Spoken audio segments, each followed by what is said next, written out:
जय हिंद दोस्तों आज के इस वीडियो में दोस्तों लोग अध्ययन करेंगे क्लास 10th में जो हम लोग अध्ययन कर रहे हैं अग्रवाल का सेट कर रहे हैं। इसमें अनसॉल्व्ड का सेट कर रहे हैं। इस प्रकार से अग्रवाल का सेट दोस्तों आपको बता दें कि आप लोग अगर कोई भी सेट कर रहे हो, जैसे मान लो राजीव का सेट कर रहे हो या एचएम का सेट कर रहे हो या एक्स का सेट कर रहे हो या एनबीटी किसी का भी सेट कर रहे हो, आपको कोई दिक्कत नहीं आनी चाहिए। आप लोग केवल इतना देखोगे कि सेट एजेड है कि नहीं, बस 2022 का सेट एजेड है कि नहीं। सेट 5-4 से मतलब नहीं है। अगर अनसॉल्व्ड अग्रवाल का है तो सेट 5 देखो, अगर अनसॉल्व्ड अग्रवाल का नहीं है तो सेट देखो एजेड, तो एजेड को हम लोग कर रहे हैं। ठीक है, अगर चैनल में नए हो तो जरूर सब्सक्राइब कर देना, क्योंकि ऐसा होगा कि जो भी अनसॉल्व्ड हम प्रोवाइड करेंगे सबसे पहले आप तक पहुंचेगा। ये यूट्यूब का काम ही है। इस प्रकार हम आपके लिए काम कर रहे हैं, यूट्यूब भी आपके लिए ही काम कर रहे हैं, सभी लोग आपके लिए काम कर रहे हैं। तो आप भी थोड़ा सा इतना काम कर दीजिए कि चैनल को सब्सक्राइब कर दो। सब्सक्राइब मतलब क्या होता है कि जो रेट में लिखा नहीं होता है उसको क्लिक कर दो। ठीक, देखो चलिए शुरू करते हैं। पहला क्वेश्चन आपके पास ये दिया गया है कि 26 का लासा 156 है तो मासा का मान है। तो ये तो सिंपल है। 156 का लासा 156 है तो मासा, तो एक मान लासा होता है एक मान मासा होता है, तो डायरेक्ट आंसर आप लोग 26 कर दोगे बोर्ड एग्जाम में, क्योंकि जब 156 लासा है तो इसका मतलब है 26 जो है मासा है। तो ऑप्शन नंबर दूसरा को टिक कर लो फटाफट। इसके बाद क्वेश्चन नंबर 1 का खा द्विघात समीकरण 2x² - 4x + 1 के मूल है। तो जब इसको लगाओगे ना तो देखो मूल है 2x² लगाते हैं। देखो सॉल्व करते हैं हम लोग, तो हम लोग लिखेंगे, मार्कर निकाल लेते हैं। ठीक है, देखो सबसे पहले तो अनसॉल्व तो सॉल्व करना सीख गए आप लोग। अब लिखोगे कैसे? सबसे पहले लिखोगे उत्तर 1 का और लिखोगे 2x² - 4x + 1 = 0 के मूल है। मूल कैसा है? तो मूल जब ज्ञात करोगे तो आप लोग इसको मानोगे a, इसको मानोगे b, इसको मानोगे c। जब भी मूल की बात की जाए विविधकर लगाते हैं। विविधकर का फार्मूला क्या होता है? विविधकर का फार्मूला होता है d = b² - 4ac। इसमें आप लोगों को मान रखना है। तो d बराबर b का मान हो गया -4 का स्क्वायर -4 × a का मान हो गया 2, c का मान हो गया 1। तो d बराबर प्लस का 16 हो जाएगा, -4 दूनी 8, 4 दूनी 8, 8 एकम 8। तो d बराबर 16। यानी आपके पास अगर प्लस आ जाए तो आप लोग क्या कहोगे कि मूल वास्तविक। अगर माइनस आ जाए तो आप लोग क्या कहोगे? मूल काल्पनिक। तो यहाँ पर प्लस है, 8 जो है किसका है? प्लस का है। तो हम लोग कहेंगे मूल जो है ये वास्तविक है। मूल क्या है? वास्तविक है। तो कौन सा ऑप्शन आपका सही हो जाएगा? वास्तविक और बराबर, वास्तविक और भिन्न, वास्तविक नहीं है, वास्तविक है। तो कौन सा ऑप्शन आपका सही हो जाएगा? चौथा हो जाएगा। चौथा आपके पास क्या है? वास्तविक। जब वास्तविक और बराबर क्या है? वास्तविक और बराबर जब हमारे पास मूल 0 आ जाए, क्या आ जाए?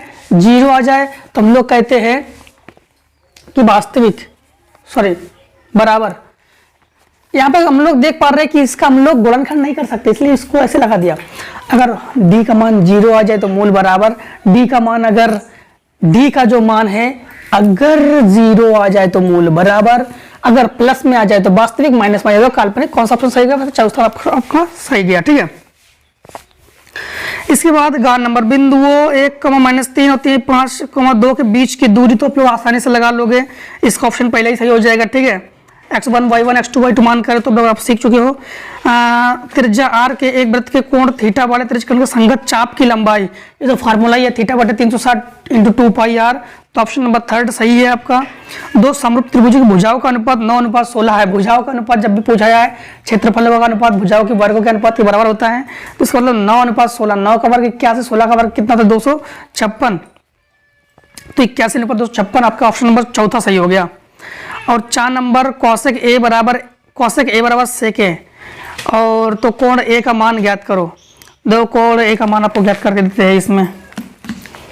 ऑप्शन नंबर यानी क्वेश्चन नंबर 1 का चा, तो आप लोग लिखोगे उत्तर 1 का चा। उत्तर 1 के चा में आपसे ये कह रहा है कि कॉसेक ए बराबर सेक ए, कॉसेक ए बराबर सेक ए, और आपसे ये कह रहा है कि 0 is less than equals to a is less than equals to 90 degree, तो कोण ए का मान ज्ञात करो। इसका मतलब है जी ए का मान 0 से अधिक है और 0 के बराबर भी है, और 90 से कम है और 90 के बराबर भी है, ऐसा भी हो सकता है। तो ए का मान 0 से अधिक आना चाहिए, 90 से कम आना चाहिए, या 0 भी आना चाहिए 90 भी आना चाहिए, कोई दिक्कत नहीं है। हालांकि ये चतुर्थांश में है, हम इसको सॉल्व करेंगे तो फार्मूला भी यूज करेंगे। यहाँ पर फार्मूला क्या यूज करेंगे कि हम लोग जानते हैं कि सेक 90 माइनस थीटा होता है कॉसेक थीटा, तो कॉसेक की जगह हम लोग कर सकते हैं सेक 90 माइनस ए, तो हो जाएगा कॉसेक ए बराबर सेक ए, सेक ए से सेक ए कैंसिल, तो 90 माइनस ए बराबर ए, इसको उधर पक्षांतर कर दो तो 90 बराबर हो जाएगा ए प्लस ए, अर्थात ए और ए 2a, तो 2a बराबर हो जाएगा 90, तो 45 दूनी 90, तो a बराबर आपके पास हो जाएगा 45। कौन सा ऑप्शन सही हो गया? ऑप्शन सही जा रहा है आपका थर्ड, तो थर्ड नंबर ऑप्शन सही हो गया, ठीक, थर्ड नंबर। इसके बाद दूसरे का देखो, 5 मीटर लंबी एक सीढ़ी भूमि से 4 मीटर की ऊंचाई पर स्थित एक खिड़की तक पहुंचती है, दीवार के सीढ़ी की निचली सीढ़ी की दूरी ज्ञात करो। देखो अब लिखोगे उत्तर 2 का ये कह रहा है कि 5 मीटर लंबी सीढ़ी और 4 मीटर दीवार, तो ये हमारे पास दीवार है और ये जमीन है, ये सीढ़ी है, तो सीढ़ी की लंबाई जो है, सीढ़ी की लंबाई कितना है 5 मीटर और 4 मीटर है ये दीवार, तो 5 मीटर और ये हो गया 4 मीटर, ठीक। और ये हमसे ये पूछ रहा है कि निचले सिरे की, तो पाइथागोरस की पर में लगा देना।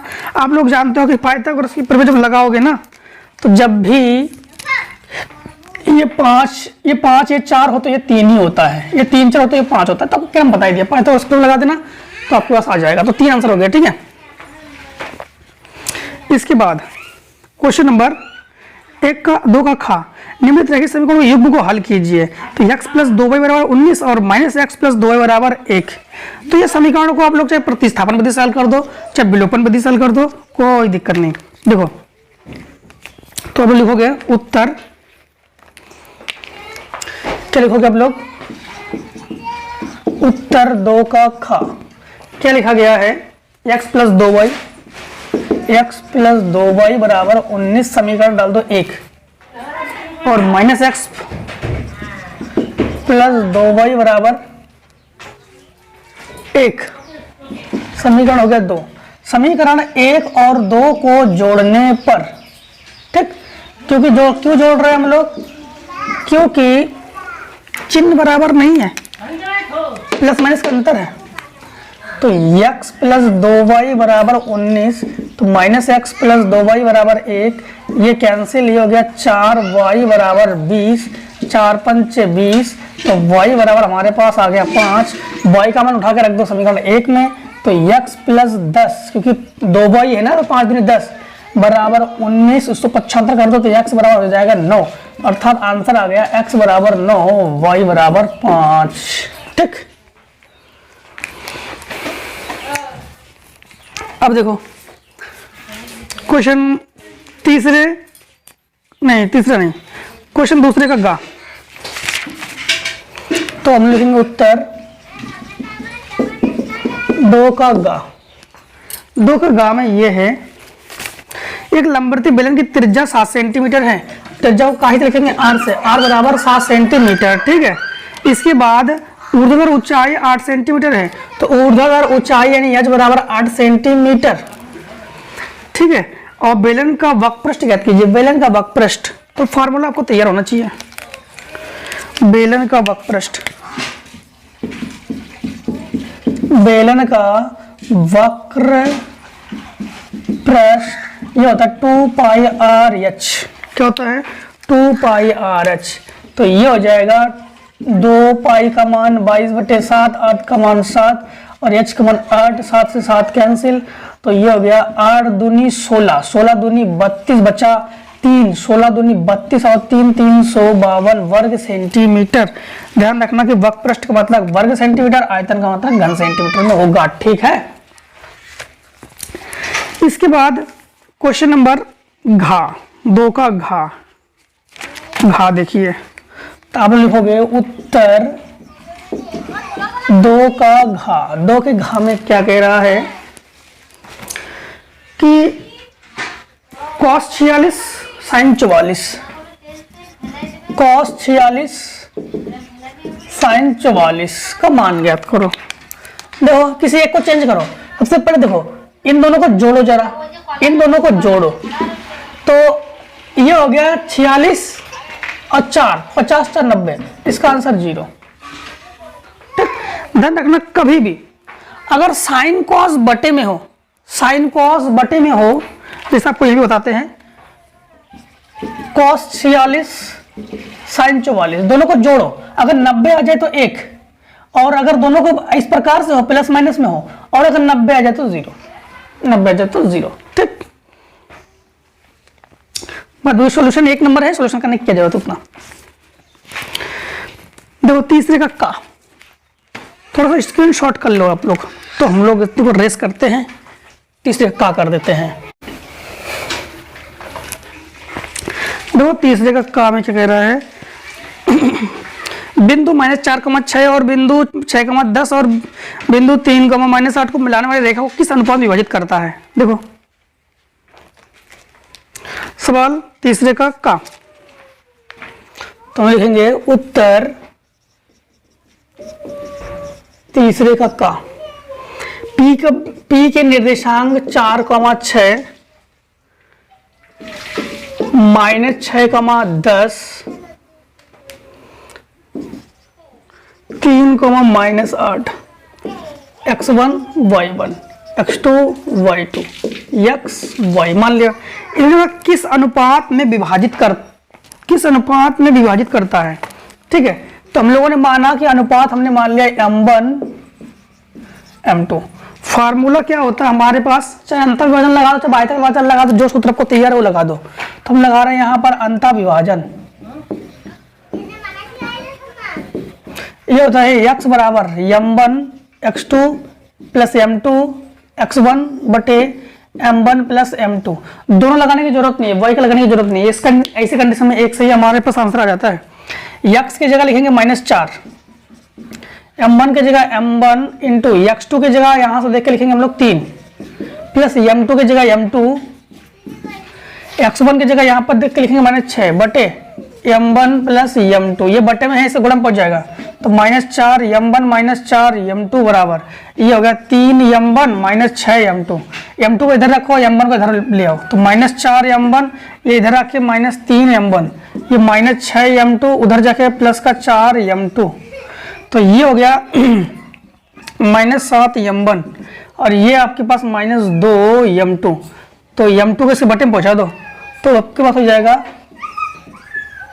m1 बटे m2 बराबर, माइनस से माइनस कैंसिल करो, 2/7 अर्थात m1 अनुपात m2 बराबर 2/7। ठीक,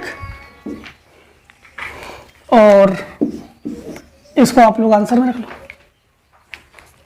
इसके बाद निम्नलिखित बारंबारता बंटन का बहुलक ज्ञात कीजिए। बहुलक तो आप लोग कर लोगे, ठीक है, बहुलक आप लोग कर लेना। सिद्ध कीजिए कि 6 प्लस √2 एक अपरमेय संख्या है, इसको भी आप लोग कर लोगे। 6 प्लस 2 √2 एक अपरमेय संख्या है, ठीक है। और इसके बाद द्विघात समीकरण 9x² - 6x + 1 = 0 का विविधकर ज्ञात कीजिए और फिर मूलों की प्रकृति ज्ञात कीजिए, वे वास्तविक है या नहीं उन्हें ज्ञात कीजिए।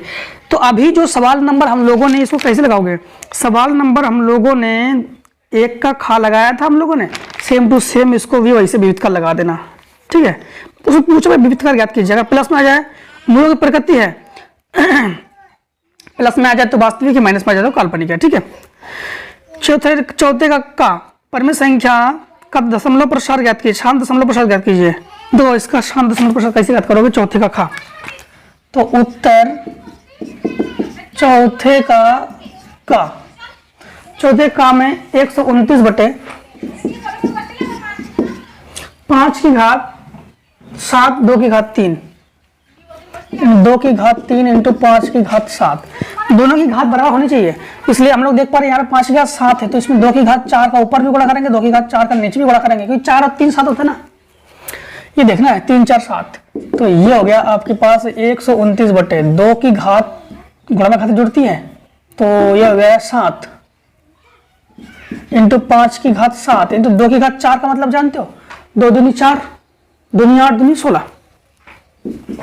तो ये हो गया, गुणा कर लो, 16 का गुणा 129 में कर लो,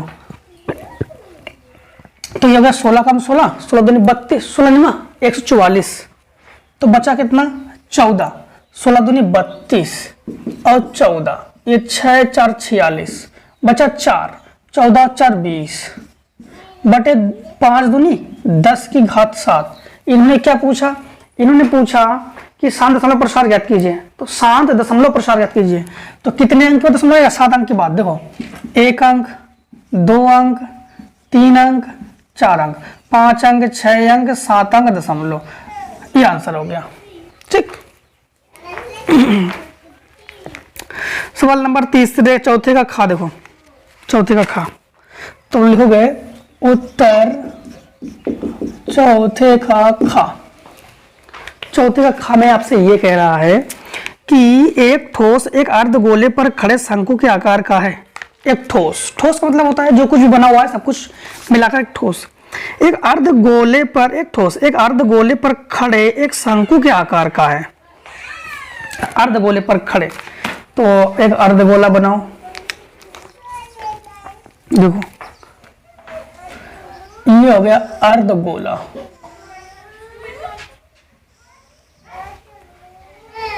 ये एक शंकु, एक शंकु, ठीक, एक शंकु एक अर्धगोले पर खड़े एक शंकु के आकार का है, जिनकी त्रिज्याएं 3 सेंटीमीटर है।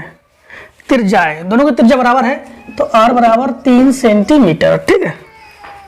तो शंकु की ऊंचाई 4 सेंटीमीटर है, शंकु की ऊंचाई यानी यहां से यहां तक की ऊंचाई जो है वो 4 सेंटीमीटर और ये 3 सेंटीमीटर, ठीक है। इसके बाद तो इस ठोस का संपूर्ण पृष्ठीय क्षेत्रफल पाई के पदों में ज्ञात कीजिए। ठोस का संपूर्ण पृष्ठीय क्षेत्रफल, अब देखो ठोस का संपूर्ण पृष्ठीय क्षेत्रफल ज्ञात करेंगे हम लोग, तो यहां पर हम लोग जानते हैं कि ठोस का संपूर्ण पृष्ठीय क्षेत्रफल, ठोस का संपूर्ण पृष्ठीय क्षेत्रफल क्या होगा, यहां पर शंकु का वक्रपृष्ठ, शंकु का वक्रपृष्ठ प्लस अर्धगोले का वक्रपृष्ठ, अर्धगोले का वक्रपृष्ठ ना लिखो, यहां पे आप लोग लिखोगे पृष्ठीय क्षेत्रफल, ठीक, और अर्धगोले का पृष्ठीय क्षेत्रफल। शंकु का पृष्ठीय क्षेत्रफल पाई आर एल, अर्धगोले का पृष्ठीय क्षेत्रफल ये होता है 2 पाई आर स्क्वायर, ठीक है। तो पाई से पाई हो गया कॉमन, आर से आर हो गया कॉमन, नहीं आर कॉमन न लो, तो हो गया आर एल प्लस ये हो गया 2r, ठीक, स्क्वायर। फिर से कर तो पाई पाई हो गया कॉमन, पाई को बचा के रखना हमारे पास, ये आर एल हो गया और ये हो गया 2r स्क्वायर। यहां पर हमारे पास पाई को तो पाई रखो, आर के जगह हमारे पास 3 है, एल के जगह नहीं है, और 2 को 2 लिखो, आर के जगह हमारे पास 3 का वर्ग 9 हो गया, ठीक है। अब यहाँ पर यल ज्ञात करना है, तो यल, तो ये 3 4 5, तो सिंपल है, पाइथागोरस सूत्र में लगा देना 5 निकलेगा। अब पाइथागोरस सूत्र में नहीं लगाना तो आपके पास जानते हो कि यल बराबर अंडर रूट में h square plus r square होता ही है, तो त्रिज्या को चाहे यल का वो फार्मूला लगा देना, तब भी वो 5 ही निकलेगा। अभी तो अपने हाल में बताया था कि अगर ये 3 4 है तो ये 5 ही होता है, तो यहाँ पर ये 5 हो गया, तो 5 दिया 15 प्लस 9 दूनी 18 और ये हो गया पाई, अर्थात 18 5 23 और 3 33, 33 पाई। क्षेत्रफल का मतलब वर्ग सेंटीमीटर। तो हमारे पास आंसर क्या आ गया, 33 पाई वर्ग सेंटीमीटर। अब देखो तीसरे का घा, ठीक है, तीसरे घा से पहले हम लोग शॉर्ट करो फटाफट। तो हम लोग इसको रेस्ट भी करते हैं, शॉर्ट करो फटाफट आप लोग।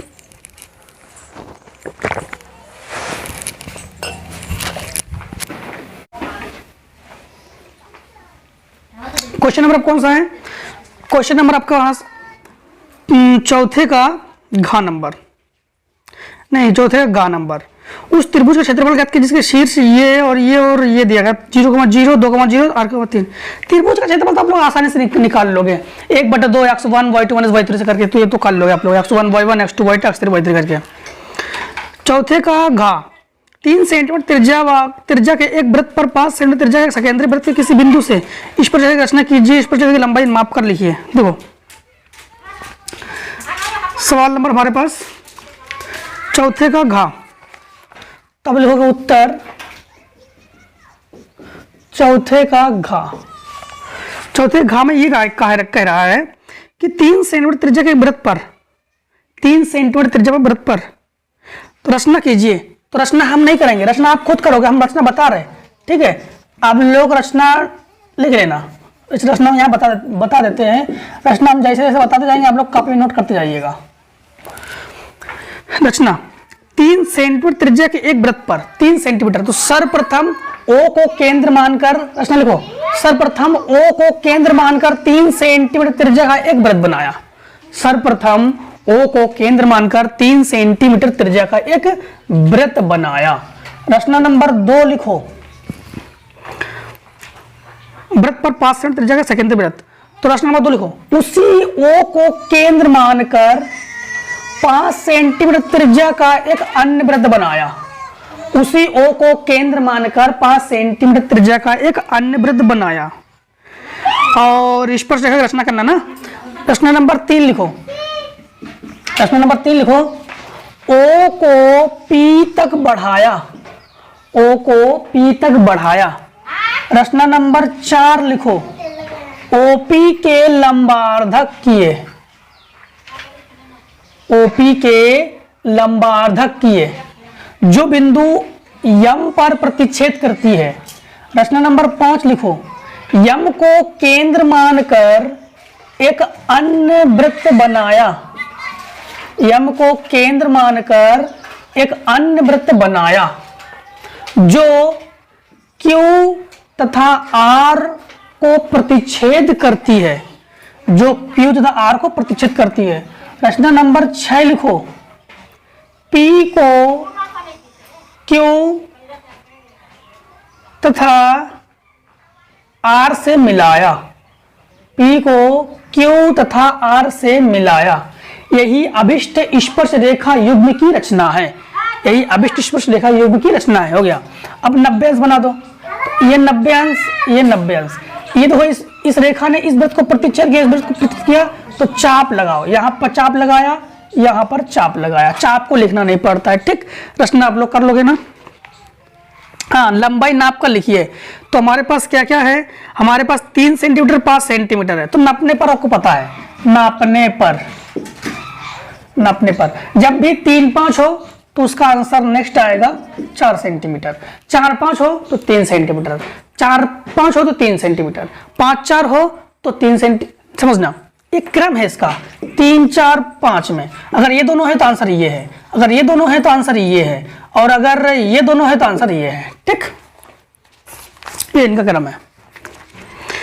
अब सवाल नंबर 5, सवाल नंबर 5 का का, तो आप लोग लिखोगे उत्तर 5 का का। उत्तर 5 के का में क्या है? समीकरण x बटे यानी x माइनस 1 बटे x बराबर 3, जहां x is not equal to 0 के मूल ज्ञात कीजिए। देखो कि मूल कैसे ज्ञात करते हैं।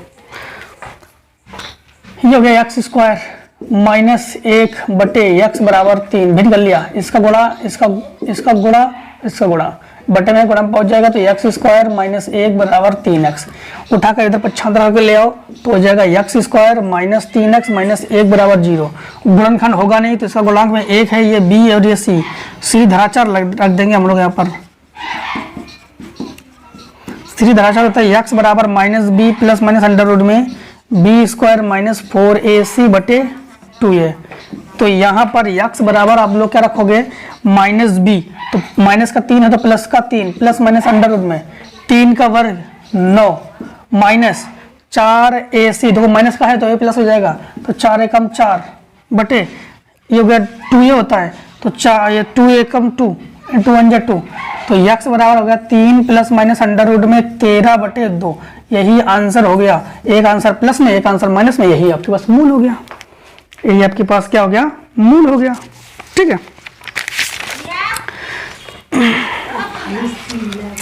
अब एक चीज ध्यान रखना, तो मूल है सवाल नंबर जो आपके पास एक का खा है, एक का खा ना, एक का खा को आपको थोड़ा देख लीजिए, एक का खा को दोबारा बताते हैं, उत्तर एक का खा को यहाँ पे फिर से एक बार देख लीजिए। एक का खा, एक का खा में आपसे कह रहा था 2x square minus 4x, 2x square minus 4x plus 1, तो ये a ये b और ये c, सीधे धराचार जब रखोगे इसमें वर्गखंड तो होगा नहीं सीधे धराचार में, तो x बराबर माइनस 4 यानी plus 4 plus minus b square यानी 16 माइनस 4 दूनी 8 एकम 8 बटे 4 2 दूनी 4, तो x बराबर हो जाएगा 4 प्लस माइनस अंडर रूट में ये हो गया 8 बटे 4, अर्थात x बराबर 4 प्लस माइनस ये हो जाएगा 2 अंडर रूट 2 बटे 4। जब इसको और सॉल्व करेंगे तो x बराबर जब 4 कॉमन लेंगे तो आपके पास नहीं 2 कॉमन लेंगे तो हो जाएगा 2 प्लस माइनस अंडर रूट 2 बटे 4, तो ये आ गया 2 दूनी 4, तो x बराबर हम लोग यहाँ पर अंडर रूट 2 कॉमन ले सकते हैं ना, अंडर रूट 2, तो यह बचेगा अंडर रूट 2 प्लस माइनस 1 बटे 2, जब इसको काटेंगे ना तो यह अंडर रूट 2 बचेगा, तो x बराबर ये हो जाएगा अंडर रूट 2 प्लस माइनस 1 बटे अंडर रूट 2। यहाँ प्लस माइनस 1 है दोस्तों, एक चीज ध्यान रखना, जो आपके पास 1 का खा है ना, इसका ऑप्शन नंबर दूसरा सही हो जाएगा। दूसरा कैसे सही हो जाएगा, दूसरा जो है ये इन्होंने कहा वास्तविक और भिन्न है, तो वास्तविक भी है और भिन्न भिन्न भी है। ठीक, चलो कोई दिक्कत नहीं, जो हम लोगों ने पहले जो हल किया था, आपके बार एक का खा को हल कर दिया मैं, तो मूल वास्तविक और भिन्न भिन्न है, इन्हें दूसरा सही हो जाएगा आपके पास, मूल है ना। देखो सवाल नंबर इधर 5 का हम लोगों ने हल कर लिया, 5 का खा, एक समकोण त्रिभुज में सिद्ध कीजिए कर्ण का वर्ग शेष दो भुजाओं के वर्गों के योगफल के बराबर होता है। तो कर्ण का वर्ग शेष दो भुजाओं के वर्गों के योगफल के बराबर होता है, तो उत्तर 5 का खा। उन्होंने कहा है सिद्ध कीजिए कि समकोण त्रिभुज में सिद्ध कीजिए कि कर्ण का वर्ग शेष दो भुजाओं के वर्गों के योगफल के बराबर होता है। तो देखो जो इसको हम लोग सिद्ध करेंगे कि ये क्या है, एक इसी जो विकर्ण है, मतलब आपको बना के बताते हैं, विकर्ण नहीं कर्ण, जैसे ये जो कर्ण है यानी इसका नाम दे दो, पहले इसका नामकरण करते हैं, नामकरण कर दिया ए बी सी, ये हो गया ए, ये हो गया बी, ये हो गया सी, हमने बी डी लंब डाला ए सी पर, हाँ बी डी लंब डाला ए सी पर, हमें सिद्ध करना है कि कोण बी बराबर 90 अंश, क्योंकि वो कोण बी 90 अंश है तभी ये क्या कहलाएगा, समकोण। हमें प्रूफ क्या करना है कि जो कर्ण का वर्ग हमें प्रूफ क्या करना है, कर्ण का वर्ग, तो ये प्रूफ नहीं करना है, प्रूफ करना है कर्ण का वर्ग यानी ए सी का वर्ग बराबर 2 हो जाओ, यानी ए बी का वर्ग प्लस बी सी का वर्ग, ये प्रूफ करना है। इन्होंने यही तो कहा है, इन्होंने क्या कहा कि कर्ण का वर्ग शेष दो भुजाओं के वर्गों के योग के बराबर हो। अब एक चीज ध्यान रखना कि हम लोग जानते हैं कि कोण ए बी सी कितने अंश का है, 90 अंश का। ए बी सी कितने अंश का है, 90 अंश का। 90 अंश का क्यों है, क्योंकि ये समकोण त्रिभुज है तो ये 90 अंश का है।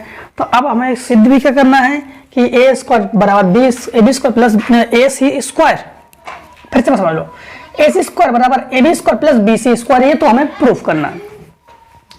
अब हम लोगों ने क्या किया था, बी डी लंब खींचे ए सी पर, ये तो आपको समझ में आ गया। अब एक चीज ध्यान रखना कि हम लोग दो त्रिभुज ले रहे हैं, त्रिभुज ADB तथा कौन सा त्रिभुज लिया समझना, A लिया, D लिया, B लिया, ADB तथा ABC, ABC,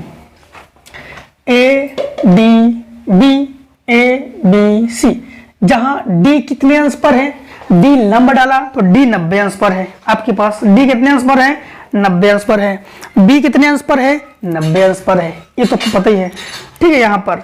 और इसके बाद इन दोनों कॉमन क्या है, इन दोनों त्रिभुज में ABC और ADB दोनों में कॉमन क्या है, कोण A। तो कोण A जो है कोण A के बराबर है। जब कोण बराबर हो तो हम लोग कहते हैं कि यहाँ पर समरूपता कसौटी लग गया, हमारे पास एंगल लग गया। इसका मतलब है ये दोनों समरूप है, यानी हम लोग कहेंगे कोण ADB ये समरूप है, मतलब त्रिभुज ADB समरूप है त्रिभुज ABC के, या कोण ADB बराबर है कोण किसके, ABC के। जब समरूप है तो हम लोग इसमें समरूपता कसौटी लगा देंगे AD के बट्टे में क्या आएगा, AB बराबर AB के बट्टे में क्या आएगा, AC, ध्यान देना AD के बट्टे में AB और AC के बट्टे में नहीं, AB के बट्टे में AC, तो ये इसकी गुणन हो जाएगा, तो हो जाएगा AB, ध्यान देना ये इसकी गुणन पहुंच जाएगा तो हो जाएगा AD इंटू AC बराबर ये हो जाएगा AB स्क्वायर, समीकरण डाल दो 1। अब इधर वाले त्रिभुज फिर से ले लो, हमने ऊपर से त्रिभुज ADB ले लिया था, अब त्रिभुज को नीचे से ले लो, BDC ले लो, BDC ले लो, लंब तो लेने हमें, तो हम लोग लेंगे त्रिभुज BDC तथा त्रिभुज ABC, त्रिभुज ABC। देखो BDC ABC आपकी बार कॉमन कौन है, C है, तो हम लोग कहेंगे कोण C बराबर कोण C, एंगल हो गया, मतलब दोनों त्रिभुज है, हम लोग कहेंगे कोण BDC बराबर कोण ABC, दोनों बराबर यानी समरूप भी हो गए ये, तो त्रिभुज BDC समरूप है त्रिभुज ABC, डबल से समरूप हुआ, AB डबल से, तो यहाँ पर हम लोग क्या करेंगे, समरूपता कसौटी लगा देंगे, तो DC बटे BC बराबर DC बटे BC बराबर BC बटे AC, ठीक। तो थोड़ा सा आप लोग शॉर्ट भी कर लीजिए, इतना रेस भी करते हैं।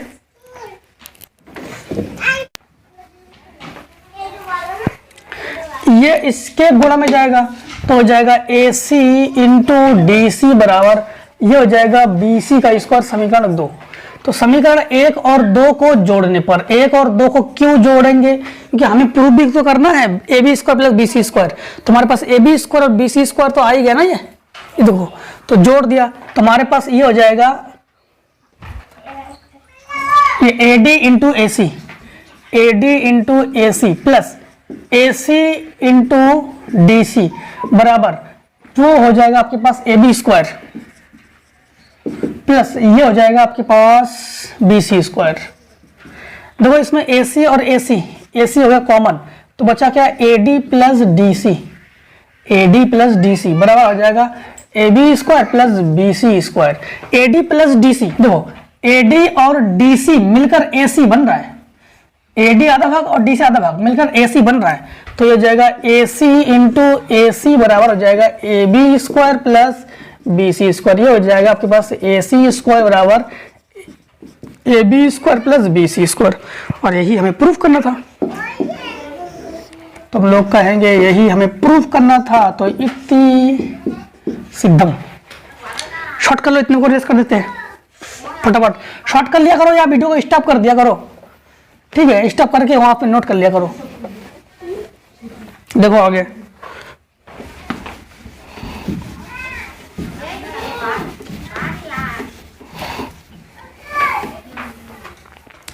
अब जो है क्वेश्चन नंबर 5 का गा, निम्नलिखित बारंबार सारणी का माध्य ज्ञात कीजिए। तो माध्य तो आप लोग ज्ञात कर लोगे, सिग्मा एफ एक्स बटा सिग्मा एफ, ये तो आप लोग कर लोगे। सिद्ध कीजिए कि 5 में का घा नंबर करके देते हैं आपको, तो आप लोग लिखोगे उत्तर 5 का घा। वर्ग अंतर 5 का घा साइन 60 कॉस 30।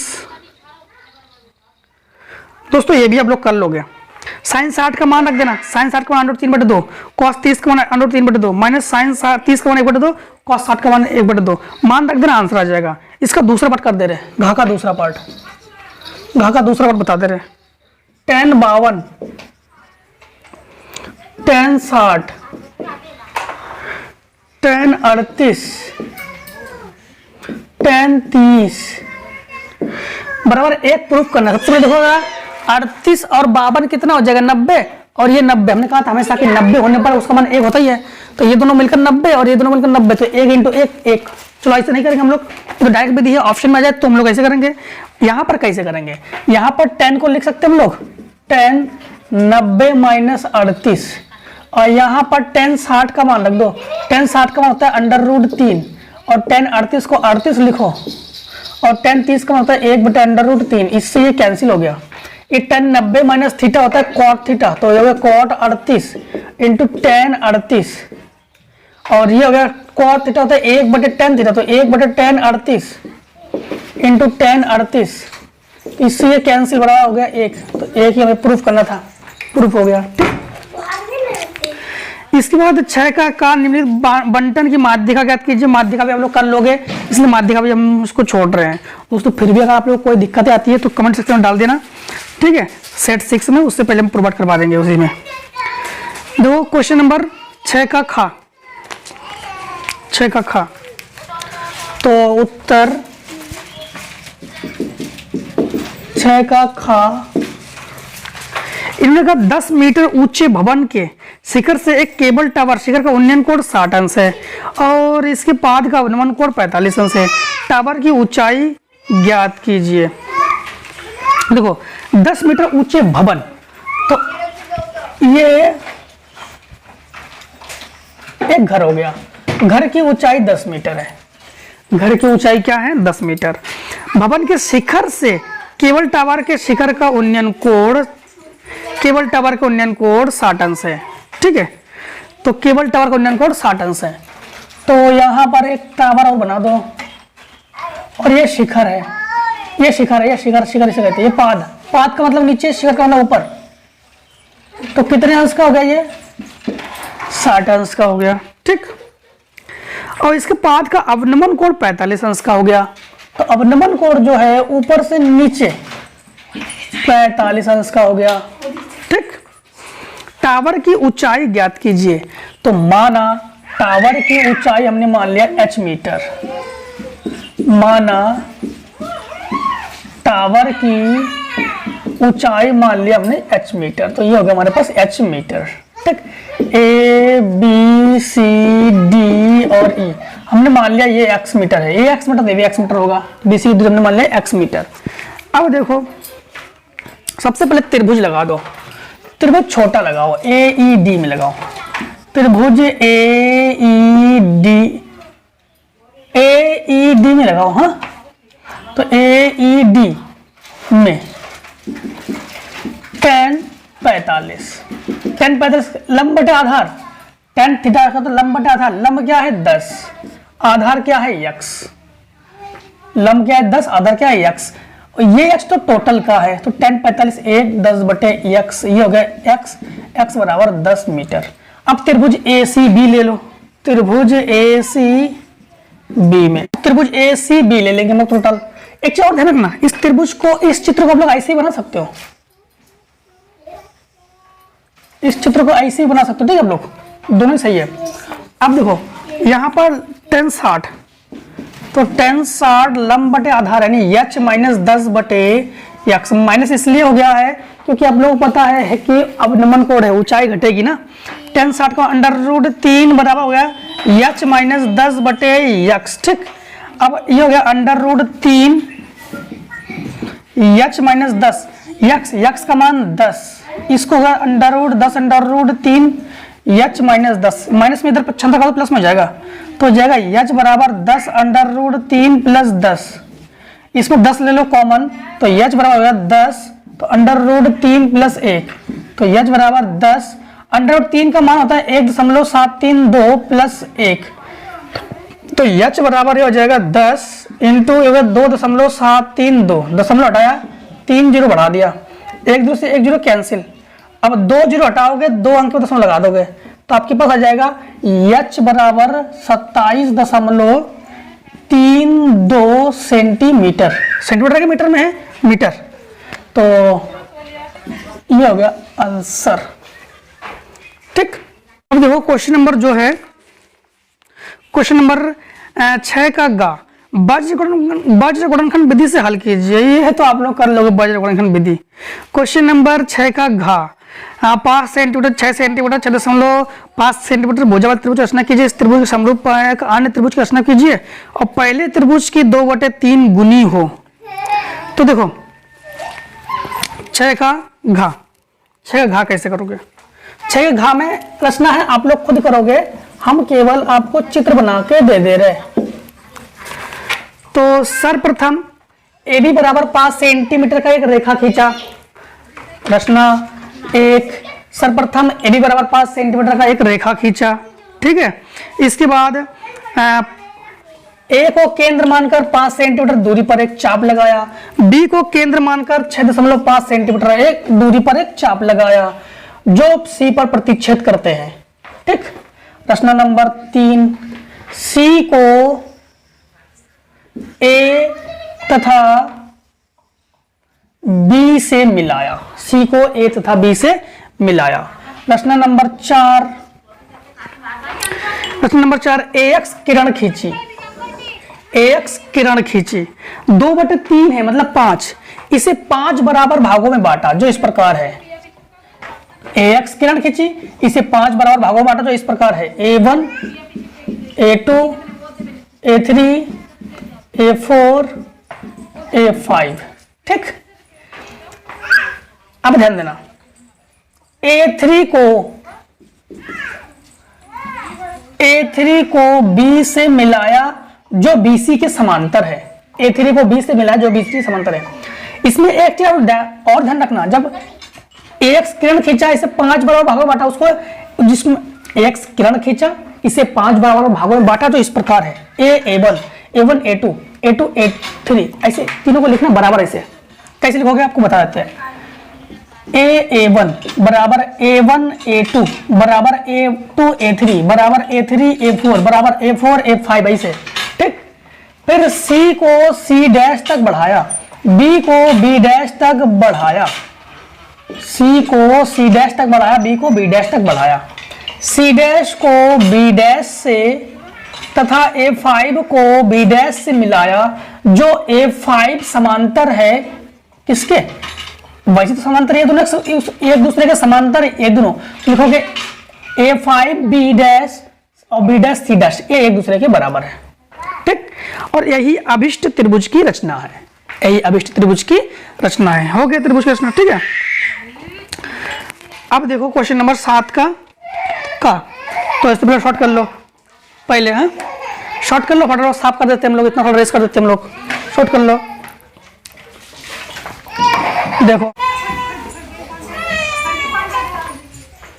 देखो क्वेश्चन नंबर 7 का दो संख्याओं का वर्गों का अंतर 180 है, छोटी संख्या का वर्ग बड़ी संख्या का 8 गुना है, दो संख्याएं ज्ञात कीजिए। देखो 7 का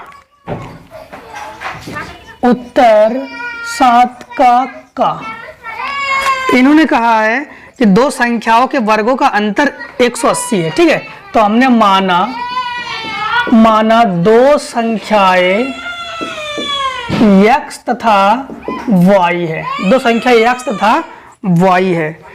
अब दोनों का वर्गों का अंतर देखो, x square minus y square बराबर 180। ठीक, समीकरण डाल दो एक, और छोटी संख्या का वर्ग बड़ी संख्या का 8 गुना है, छोटी संख्या का वर्ग तो छोटी संख्या का वर्ग बड़ी संख्या का 8 गुना है, समीकरण डाल दो 2। तो दो संख्याएं ज्ञात कीजिए। देखो तो यहां पर आप लोग क्या करोगे, एक्स स्क्वायर इसकी जगह 8x और माइनस 180 बराबर 0 कर लेना, इसका कर लो गुणनखंड, तो x square minus 10x plus 8x नहीं 10 8 80 होता है, तो हम लोग करेंगे 18 और यहाँ पर माइनस प्लस 10 कर लो x, तो 18 समान 180, 18 से 10 घटा तो 8 माइनस 180 बराबर 0। इन दोनों में कॉमन ले लो, इन दोनों में x कॉमन तो x माइनस 18 प्लस 10 कॉमन तो x माइनस 18 बराबर 0।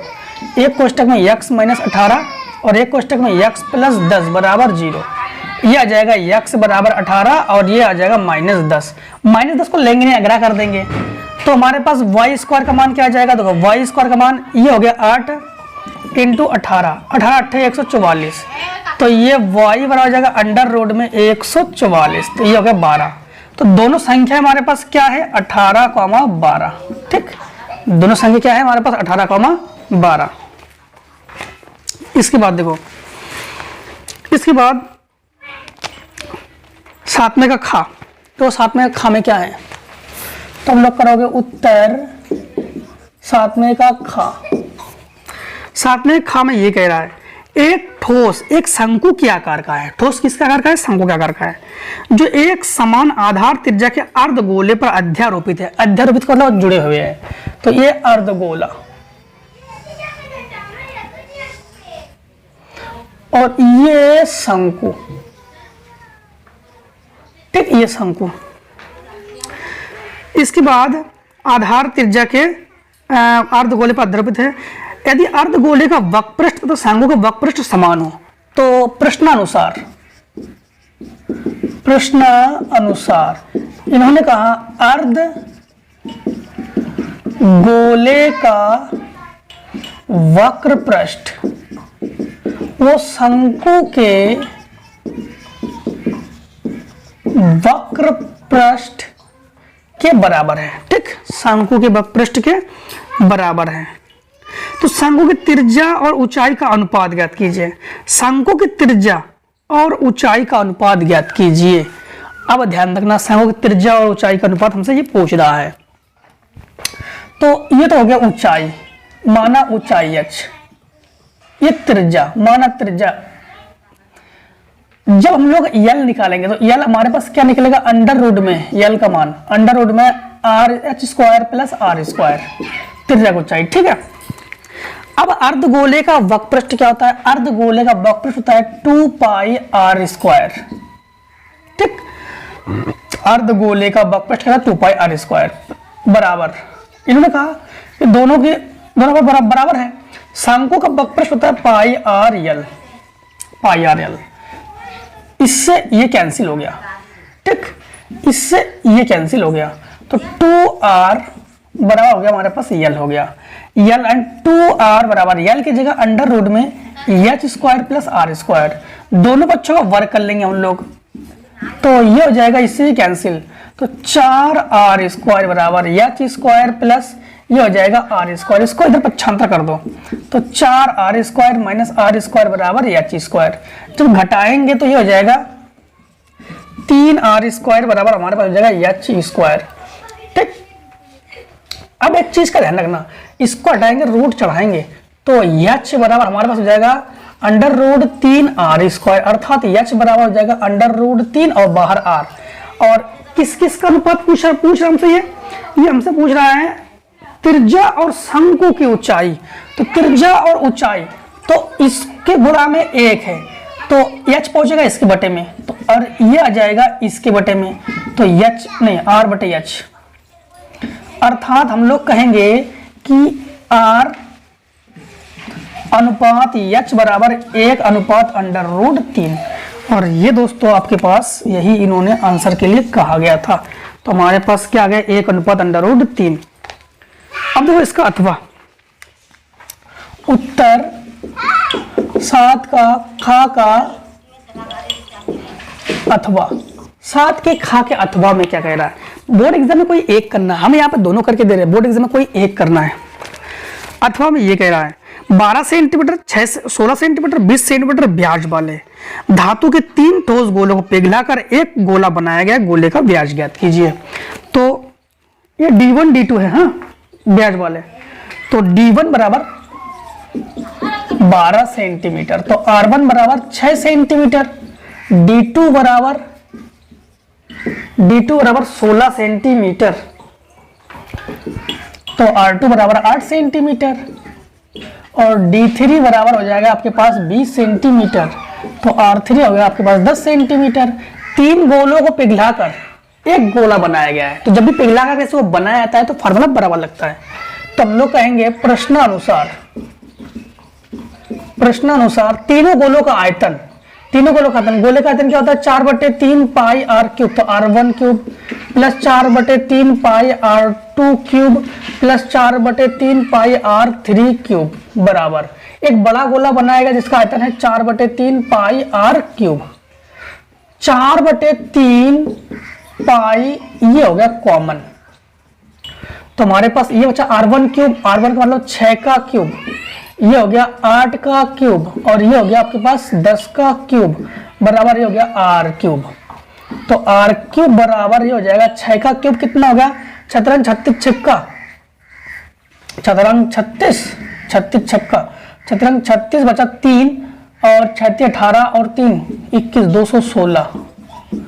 8 का क्यूब 8 64 64 8 512 प्लस ये हो गया 1000। अब इन सबको जोड़ देंगे तो R क्यूब बराबर हो जाएगा 1000 1500 1728। ये 12 का क्यूब है तो R क्यूब बराबर 12 का क्यूब, क्यूब से क्यूब कंपेयर हो गया। R बराबर 12 सेंटीमीटर। हमसे क्या पूछ रहा है उस ठोस गोले का व्यास ज्ञात कीजिए। तो व्यास क्या हो गया, व्यास D बराबर हो गया 12 दूनी 24 सेंटीमीटर। ठीक, तो ये हो गया दोस्तों हमारे पास आंसर। इस प्रकार से हम लोगों ने कंप्लीटली सेट 5 को खत्म कर लिया है। 1-2 क्वेश्चन जो रह गया नहीं कर पाते हो तो सेट 6 में जरूर कमेंट्स कीजिए, सेट 6 पहले। ठीक है, तो आज के दोस्तों इतना ही। जय हिंद जय भारत। मिलते हैं नेक्स्ट वीडियो में। आप लोग स्वस्थ रहिए, मस्त रहिए और हमेशा मिलते रहिए वीडियो में।